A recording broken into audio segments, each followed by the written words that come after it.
হয়, গীতটোৰ দৰে চৰি ৰং নাম্বাৰ বুলি কৈ দিলেই সকলো শেষ হৈ যায়। কিন্তু সেই বাক্যশাৰী ক'ব নোৱাৰি বহু যুৱতী বিপদত পৰে। আচলতে ৰাতি ৰাতি টেলিফোনত আমনি কৰা ল'ৰাবোৰৰ চালনাত পৰিলেই বিপদ। টেলিফোনৰ মৰমত ভুল গৈ কিমান যে যুৱতী বিপদত পৰিছে।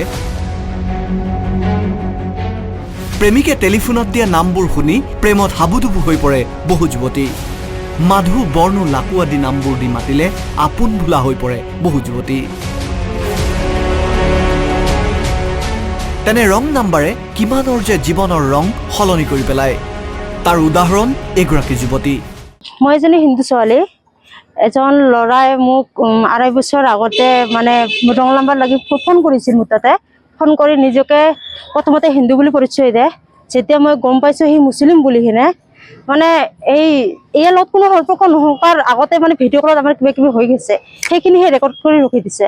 ৰখি দিয়াৰ পিছত মই যেতিয়া গম পাইছোঁ যে সি মুছলিম বুলি কিনে, তেতিয়া সিয়াক মই কৈছোঁ যে তুমি মুছলিম ল'ৰা, তোমাৰ লগত মোৰ এইবোৰ কেতিয়াও নহ'ব। মই এজনী হিন্দু ছোৱালী, তোমাৰ মতে তুমি ছাট কাটি যোৱা, মোৰ মতে মই থাকোঁ। ৰং নাম্বাৰ ভুল গ'ল এগৰাকী যুৱতী। ভিডিঅ' কলৰ ৰেকৰ্ডিংবোৰ থাকি গ'ল। হিন্দু ল'ৰা বুলি পৰিচয় দিয়া সূৰ্যখাতা 2য় খণ্ডৰ মিনাৰ হুছেইন নামৰ মুছলমান যুৱকজনে প্ৰেমৰ জালত বন্দী কৰিলে ধুবুৰী বিলাসীপাৰাৰ এগৰাকী যুৱতীক। তাৰ পাছত তেতিয়া সি কি কৰিছে, সেই ভিডিঅ'খিনি লৈ ব্লেকমেইল কৰি আছিল মোক। ব্লেকমেইল কৰি থকাতে যেতিয়া মোৰ ঘৰৰ মানুহে গম পাল, মোক ঘৰৰ পৰা বাহিৰ কৰি দিল। তেতিয়াতো মোৰ যাব লগা ক'তো ৰাস্তা নাই। তেতিয়া সি লৈ আহিছে, আহি পেলাই এখেতৰ ঘৰত লৈ গৈছিল। ঘৰত লৈ যাওঁতে ৰাতি লৈ গৈছিল। ৰাতি লৈ যোৱাৰ পিছত এখেতৰ ঘৰৰ ফেমিলি মাৰধৰ কৰিছে। ৰাতি মাৰধৰ কৰি ৰাতিপুৱা 5টা বজাতো উলিয়াই দিছে। হিন্দুৰ পৰা মুছলমানলৈ ধৰ্মান্তকৰণ কৰা হ'ল যুৱতীগৰাকীক। মিনাৰ হুছেইনৰ শাৰীৰিক আৰু মানসিক অত্যাচাৰৰ বলি হ'ল যুৱতীগৰাকী। ধৰ্মান্তকৰণৰ পিছত যুৱতীগৰাকীৰ নাম হৈ পৰিল খাদিজা বেগম।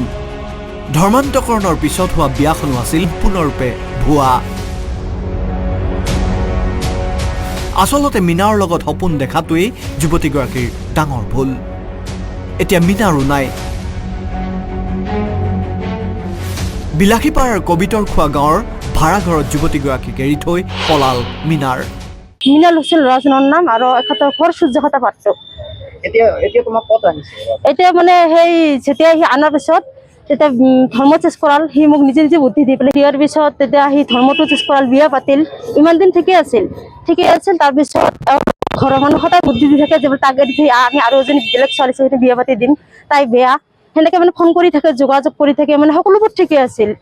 তাৰপিছত সেনেকা কৰি সি মানে ঘৰৰ মানুহৰ বুদ্ধি শুনিলে এনেকে মোক মানে সেই 2.5 বছৰটো মানে ভাড়া কৰি ৰখি থাকিল।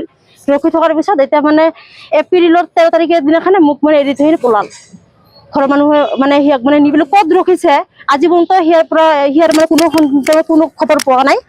মিছ কলত গঢ়ি উঠা প্ৰেম আচলতে এনেকুৱাই।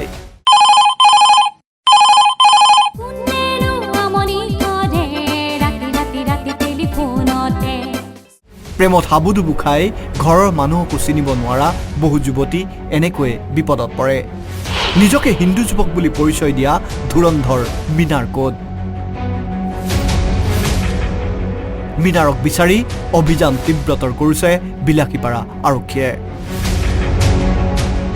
বিলাসীপাৰাৰ পৰা আমিনুৰ ইছলামৰ ৰিপৰ্ট, আছাম টক্স।